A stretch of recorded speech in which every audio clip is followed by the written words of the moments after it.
Let me now share about what we know.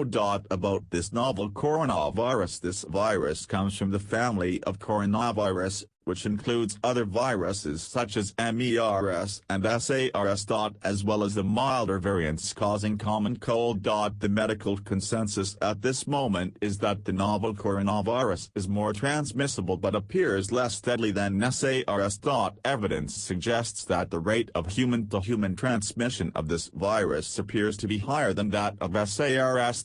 For now, the evidence also suggests that transmission is mostly via droplets. What this means is that the virus is carried within droplets emitted from an infected person over a short distance, such as when a person coughs or sneezes. If these droplets come into contact with the eyes, nose or mouth of an individual directly, or indirectly through hands that have come into contact with these droplets, the individual may become affected. To clarify, there is no evidence currently to suggest that the virus is airborne. There are other viruses such as the chickenpox, which can easily be transported via air currents and do not require droplets to contact the eyes or nose. The novel coronavirus is not in this category of viruses. The novel coronavirus could also transmit through surface contact. Let me explain. When a person sneezes or coughs, the droplets fall onto the surfaces of tables and chairs, and the virus may remain alive for up to a few days. When someone else touches the surfaces of these tables and chairs, that virus can be transferred through his hands, and if he then rubs his eyes or nose without washing his hands, he may become affected. So we should wash our hands. This is also why we only quarantine the close contacts of confirmed cases. For more transient contacts, such as individuals that the confirmed cases may have walked past in malls or hotels,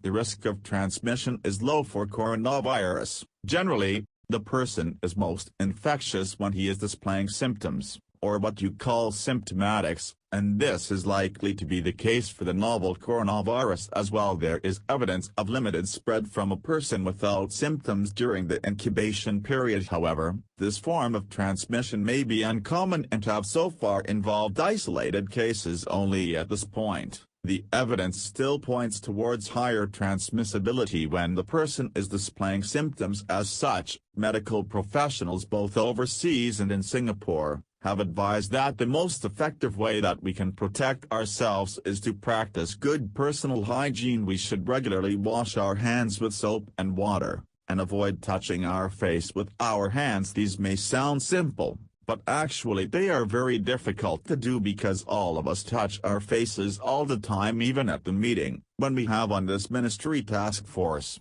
while I was speaking, I was touching my face. Everyone laughs until Minister Lawrence Wong nudged me with his elbow and said, "Stop touching your face." So it is simple, but extremely difficult, but is actually very effective in preventing all kinds of infection. Potential infection from an asymptomatic person, in fact, is less likely to be from coughing or sneezing directly because they don't have symptoms. They are not sneezing or coughing, but more likely by touching contaminated surfaces, for which masks offer no protection. Wearing a mask when we are well often gives us a false sense of security instead, and we are more likely to touch our faces when we constantly adjust our masks, which is one way the disease spreads. At the same time, we need to protect others, our loved ones, friends, colleagues and fellow Singaporeans that we come into contact with. If we are sick, we should rest and recover at home, as far as possible. If we do need to go out to see a doctor,